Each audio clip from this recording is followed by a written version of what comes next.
السلام علیکم ورحمۃ اللہ وبرکاتہ۔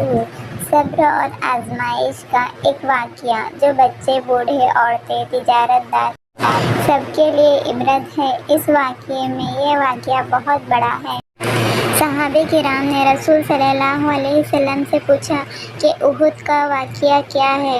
یہ گدھے والے لوگ کون تھے؟ آپ صلی اللہ علیہ وسلم نے فرمایا، تم سے پہلے بنی اسرائیل میں ایک قوم تھی۔ اس بستی میں ایک بادشاہ تھا اور اس بادشاہ کے پاس ایک جادوگر تھا۔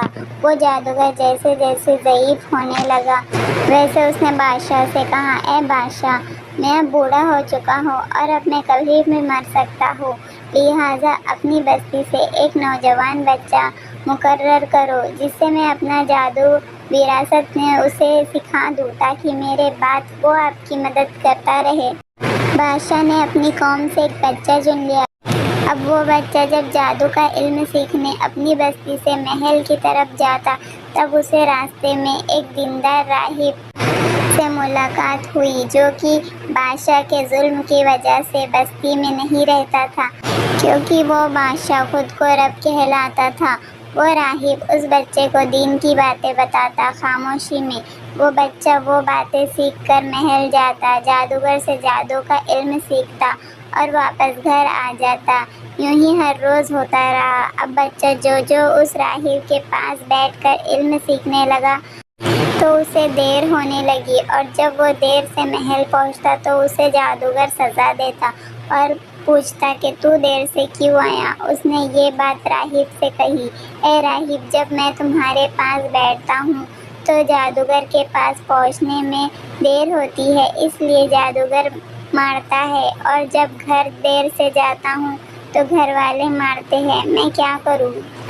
اس راہب نے کہا، دیکھو، جب تم جادوگر کے پاس جاؤ تو کہو گھر والوں نے دیر سے چھوڑا تاکہ تم شرعی علم سیکھو، اور جب گھر دیر سے پہنچو تو انہیں کہو جادوگر نے دیر کر دی اور مجھ سے تم علم سیکھتے رہنا۔ وہ نوجوان بچہ ذہین تھا، دونوں سے علم سیکھتا رہا۔ ایک مرتبہ ہوا یوں کہ جب وہ اپنے بستی سے نکل کر گھر جانے لگا تو راستے میں ایک بڑا سا جانور تھا جس نے بستی کا راستہ روک رکھا، اور ادھر کے لوگ ادھر اور ادھر کے لوگ ادھر جانب کھڑے تھے۔ اس بچے نے نیت کی اور آگے بڑھا۔ جب جانور کو دیکھا تو اس بچے نے ایک پتھر اٹھایا اور نیت کی، اے اللہ، اگر وہ جادوگر حق پر ہے تو جب میں یہ پتھر ماروں اس جانور کو تو یہ جانور نہ مرے، اور اگر وہ راہب حق پر ہے جو مجھے دین کا علم سکھاتا ہے تو جب یہ پتھر میں اس جانور کو ماروں تو یہ راستے سے ہٹ جائے یا مر جائے۔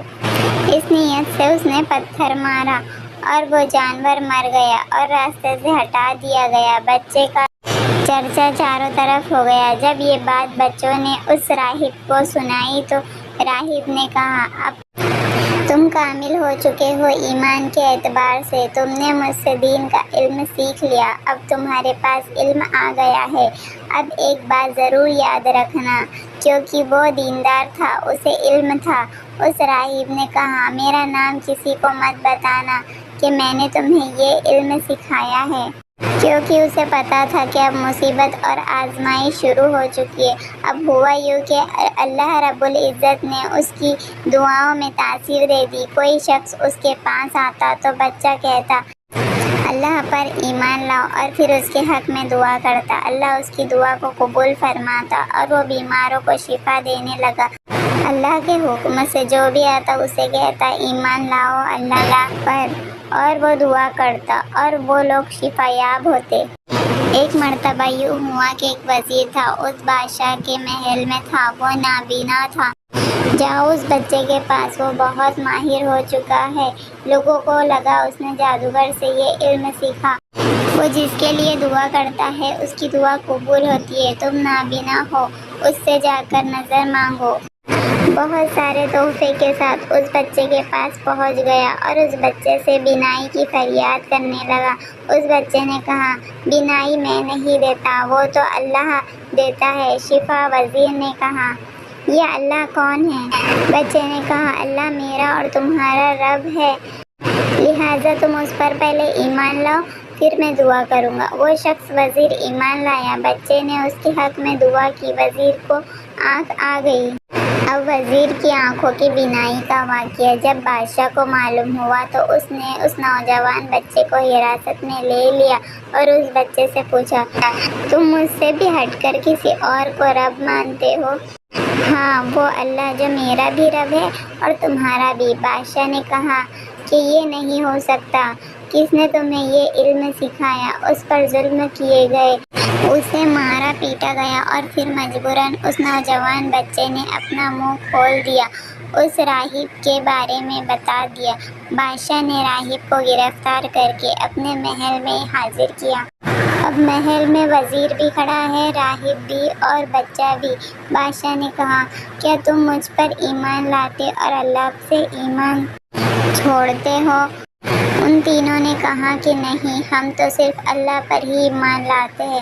پھر سب سے پہلے اس راہب سے پوچھا گیا، کیا اللہ پر ایمان چھوڑتے ہو؟ راہب نے کہا نہیں۔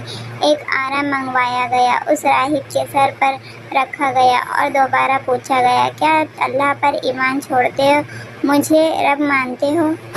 راہب نے اس بار بھی اس کا انکار کیا۔ بادشاہ نے وہ آرا چلوانے کا حکم دیا اور بھرے محل میں اس راہب کے 2 ٹکڑے کر دیے۔ پھر اس وزیر سے پوچھا گیا، کیا تم اللہ پر ایمان چھوڑتے ہو اور مجھ پر ایمان لاتے ہو؟ وزیر نے بھی بادشاہ کا انکار کیا اور وزیر کا بھی 2 ٹکڑے کر دیے گئے۔ اب اس بچے سے پوچھا گیا، کیا ابھی بھی ایمان لاتے ہو اللہ پر؟ اس نوجوان بچے نے کہا ہاں۔ بادشاہ نے کہا، تجھے میں عبرتناک سزا دوں۔ بادشاہ نے سپاہیوں کو حکم دیا کہ اس بچے کو لے جاؤ، پہاڑ سے نیچے پھینک دو تاکہ دنیا دیکھے اور عبرت حاصل۔ جب بچے کو پہاڑ پر لے جایا گیا، بچے نے اللہ سے دعا کی، اے اللہ میری حفاظت کر۔ ان سے فوراً ایک زلزلہ آیا اور اس کے ساتھ تمام جو فوجی تھے سب ہلاک ہو گئے اور بچہ صحیح سلامت محل پہنچا۔ بادشاہ کے آگے حاضر ہوا اور کہنے لگا، اے بادشاہ، تم مجھے نہیں مار سکتے، میرے رب نے مجھے بچا لیا۔ بادشاہ نے کہا، اچھا، اب دوسری سزا دیتا ہوں تجھے۔ اپنے سپاہیوں سے کہا کہ اسے پانی میں لے جاؤ، سمندر کے بیچ میں ڈبا دینا، لیکن یہ ضرور پوچھ لینا کہ کیا بادشاہ پر ایمان لاتے ہو یا نہیں۔ ایمان لاتا ہے تو چھوڑ دو اور نہیں تو پانی میں ڈبو دینا۔ جب اسے بیچ سمندر لے گئے تو اس بچے نے پھر سے اللہ سے دعا کی، اے اللہ تعالیٰ میری حفاظت کر ان ظالموں سے۔ اللہ کے حکم سے ہوا نے رخ بدل لیا اور طوفان کی شکل میں ان ظالموں کو سمندر میں ڈبو دیا اور اس بچے کو محفوظ سطح پر لے آیا۔ بچہ پھر واپس محل لوٹ کر بادشاہ کے سامنے پیش ہوا اور کہنے لگا، اے بادشاہ، تم مجھے نہیں مار سکتے، بس ایک ہی طریقہ ہے جس طریقے سے تم مجھے قتل کر سکتے ہو۔ پوچھا گیا، وہ کیا طریقہ ہے؟ بچے نے کہا، مجھے اپنے علاقے کے سب سے اونچے مقام پر لے جاؤ اور تمام اپنے بستی والوں، شہر والوں کو جمع کرو اور اس مقام پر اور ان کے سامنے میری ترکش سے ایک تیر نکال لو جو میں دوں گا تمہیں، اور اس تیر کو لے کر یہ کہنا، بسم اللہ رب الغلام، کہ اللہ کے نام سے جو اس غلام لڑکے کا رب ہے، اور پھر وہ تیر میرے سر پر مارنا ہی میں مر سکتا ہوں۔ بادشاہ نے کہا، میں تو چاہتا ہوں تمہیں قتل کر دوں۔ اس نے منڈی لگائی، لوگ جمع ہوئے، ایک پہاڑ پر اس بچے کو لے جایا گیا جہاں پر لوگ دیکھ سکتے تھے۔ پھر بادشاہ نے اس کے ترکش میں ایک تیر لیا اور وہی لفظ کہے، بسم اللہ رب الغلام، کہ اللہ کے نام سے جو اس غلام لڑکے کا رب ہے۔ وہ تیر جا کر اس بچے کے سر پر لگا اور وہی وہ لڑکا شہید ہو گیا۔ اب جیسے ہی وہ لڑکا شہید ہو گیا، پوری کی پوری عوام جو کھڑی تھی وہ چلا اٹھی، آمنت برب غلام، ہم ایمان لائے اس لڑکے کے رب پر، سبحان اللہ۔ لڑکا حق پر تھا، اس نے صبر کیا، اسے پتا تھا اگر میں جیوں گا تو دعوت اتنی لمبی نہیں دے پاؤں گا۔ اس کو اللہ نے حکمت بخشی، اس کی موت نے پوری کے پورے ملک کو ایمان لا دیا۔ اب وزیروں نے کہا، یہ تو ہم پہلے ہی 2-3 لوگوں سے پریشان تھے، اب تو پوری بستی ایمان لے آئی، اب کیا کرے؟ کچھ نہ کچھ تو حل نکالنا ہوگا۔ بادشاہ نے کہا ٹھیک ہے۔ مشورہ ہوا اور طے کیا گیا کہ بڑے بڑے گڈھے کھودے جائیں گے، گڈھوں میں آگ لگائی جائے گی، بستی کے لوگوں کو لایا جائے گا اور ہر ایک سے سوال کیا جائے گا کہ کس پر ایمان لاتے ہو، اللہ پر یا بادشاہ پر؟ جو کہا اللہ پر تو پھینک دو جلتے ہوئے آگ کے گڈھوں میں، اور جو کہتے ہیں بادشاہ پر تو چھوڑ دو۔ اب بستی کے تمام لوگوں کو جمع کیا بڑے بڑے گڈھوں کے سامنے، لیکن سبحان اللہ، لوگ ایسے پختہ ایمان لائے تھے اور انہوں نے صبر کیا۔ ایمان لانے کے بعد جب انہیں لا کر گڈھوں کے آگے کھڑا کر کے پوچھا جاتا کہ اللہ پر ایمان لاتے ہو یا بادشاہ پر، وہ کہتے اللہ پر، تو انہیں اٹھا کر پھینک دیا جاتا جلتے ہوئے گڈھوں میں۔ عزیز دوستو، یہ کوئی مذاق نہیں۔ جو سب نے صبر کیا، ایمان کے خاطر شہادت کو پسند کیا، لیکن باطل کی پیروی کرنا ہرگز پسند نہ کیا۔ پیچھے سے انسان کھڑے جو دیکھ رہے ہیں کہ اس کے عزیز جل کر مر رہے ہیں، پھر بھی وہ اپنے ایمان پر جمے رہے، حتیٰ کہ تمام بستی والوں کو جلا کر شہید کیا گیا، لیکن کسی نے بھی کفر کو ایمان پر ترجیح نہ دی۔ آخر میں ایک عورت تھی جس کے سینے سے ایک دودھ پیتے عمر کا بچہ لگا تھا۔